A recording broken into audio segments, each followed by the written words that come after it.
So we got a warm-up before the big UFC pay-per-view here in Houston, Adesanya-Whitaker, the rematch. This weekend, we're going to get Jack the Joker Hermansson versus Sean Strickland.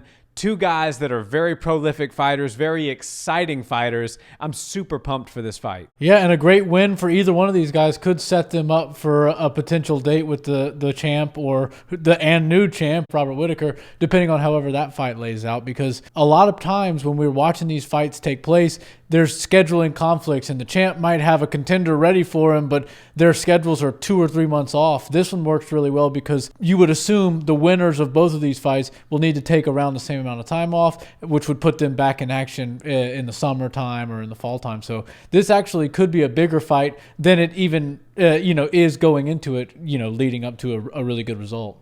Yeah, I mean, with Israel Adesanya pretty much clearing out the top of the division on his way up, and then as the champ, to get him in there with some fresh blood is something that a lot of people want to see. So Jack the Joker and Sean both have that going for them. So I think it's prediction time. I mean, we got a great fight ahead of us, and I really could see this go in a couple different ways, right?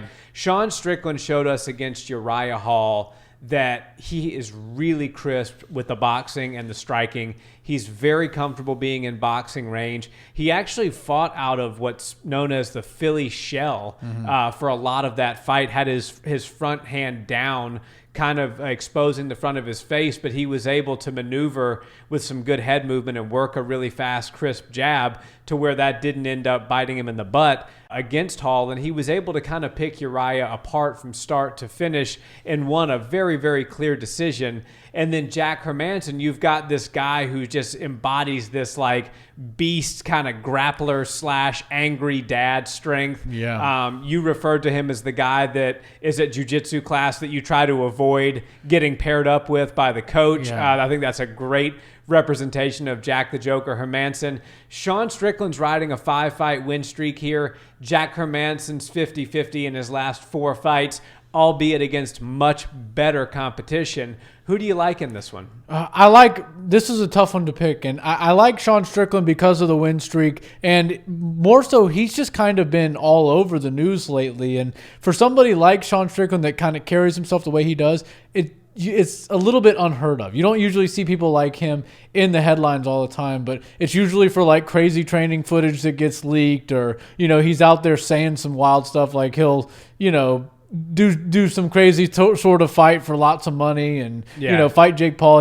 He's able to find his way through being a legit tough guy and get himself out there as an entertainer, which I find fascinating. It's actually much more difficult than people would probably give him credit for. But Jack Hermansson, if anybody has a chance to beat a guy on a 5-fight win streak, it's Jack Hermansson. And he could get the night done early, very early, like he's done before plenty of times, or he can go deep into the waters and go through a long battle. And I think that Sean Strickland has the momentum on his side to where if he's able to win and he does one of his call outs that's pretty good and it's authentically him, he could wind up in the next shot with Izzy or Robert Whitaker if he's able to beat Izzy.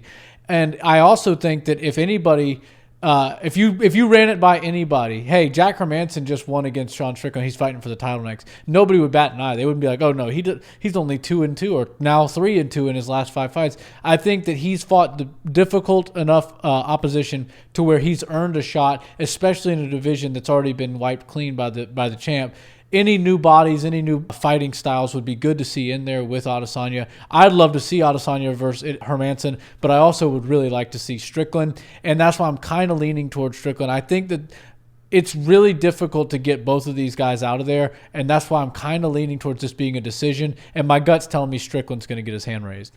Nice, and he is a 2-1 favorite, which actually surprises me. If I'm inclined to bet on this, I think I'd take Hermansson at the plus 195. I mean, basically double your money, because I think Hermansson here actually has a pretty good shot at winning this fight. And I think he's got a couple of keys to victory. And you're right, obviously Jared Cannonier is waiting in the wings. He's probably going to be in immediate title discussion after the Izzy versus Robert duo. Right. So what do you call that? Duo, second rematch, installment, rematch, whatever it is.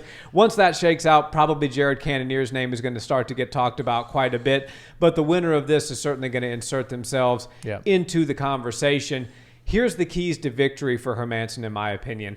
If he stays in boxing range and allows Sean to just be comfortable and do what he likes to do, which is pick you apart, use his quick hands, showboat a little bit, move around, and kind of string together round after round after round and win the fight, especially with all this momentum and confidence that he has and swagger that he brings into the cage, I think Hermansson will lose. I think the best thing he can do is get right in Sean's face early, piss him off early, and try to get him out of sorts. Something that we saw in that leaked training footage was that Sean Strickland is possibly not the most even keel guy on the planet. Yeah. You know, we saw him grappling with Orlando Sanchez, and Orlando Sanchez worked in a quick wrist lock submission. Sean then proceeded to turn it from grappling to striking, used all kind of profanities, walked out of the gym. Sean is a bit of a wild card. Yeah. And I think Jack Hermansson's best key and road to victory is to exploit that. And I think if he does that early and does that often, he's actually calling for an early finish. I don't see it that way, but I do see Jack Hermansson doing what I just laid out as the framework, and I see him getting a submission victory in the 4th round. Yeah, that'd be great. I think that is definitely one thing he should tap into. Try to get Sean Strickland out of sorts a bit. And he's a madman, and that's what's gotten him where he is, but also can be a detriment to him if he lets it absorb him and get the best of him. If you're in this sport, you're kind of a madman, and he's like the head of the madmen, right? Yeah. He's a bit of a wild card. So I think that you've got a tough guy that's going to be very hard to finish, and it's going to take probably a clean knockout or a submission, and I don't see Jack having the knockout power to put him down, and I don't really know if I see him having the ability to get the submission late in the fight, like you're saying, because while he probably has the skills to submit Strickland, by the time Strickland's worn down enough, they're going to be soaking wet in there. It's going to be exhausting. Hermansson's probably going to be tired as well. And that's why I think we're going to have a very exciting beginning of this fight. And then we're going to see two guys slow down the pace a bit for the 4th and 5th. And that's why I kind of am leaning towards decision. But I think you're right that if there is a finish, it's probably Hermansson with a submission.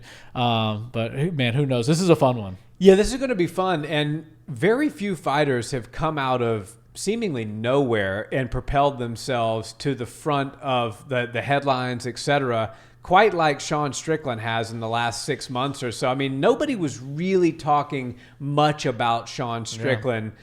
Let's just call it 9 to 12 months ago. And then he has just exploded onto the scene almost with this like pop culture following. He has a real diehard following and people who love that. He's a throwback to the old school, right? He's a tough guy. He wants to fight everybody. He spars Francis Ngannou. And while that's cool, watch for his career as it progresses to maybe become a little bit chinny, because if he's having all these gym wars, we're hearing rumors of him and Khamzat Chimaev absolutely throwing leather in the training room. Why in God's name he'd be sparring with Francis Ngannou, I have no idea.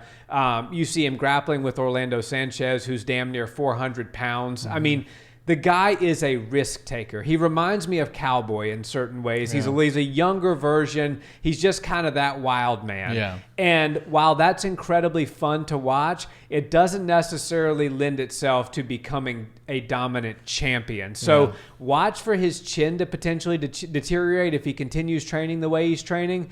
And I'm going Hermansson. And I think if you want to place a bet on Hermansson here, there's some good money to be had because he is a 2-1 underdog. Yeah, and I'm a huge fan of Hermansson. And if I was going to bet on this fight, I would definitely throw some money his direction because I think he's got a good chance at winning this. I'm just going to go opposite of you since that seemed to be working for me this year. And, yeah, you're batting 1,000. I've missed every single one, so what the hell do I know? Well, I have no confidence in my decisions when I make them, but I go with what I'm thinking and what I'm feeling, and that's why I got Strickland by decision. Nice. Guys, thanks so much for watching this video. You know the drill. If you haven't already, please subscribe to the channel and give us a like on this video. We will catch you in the next one. Peace.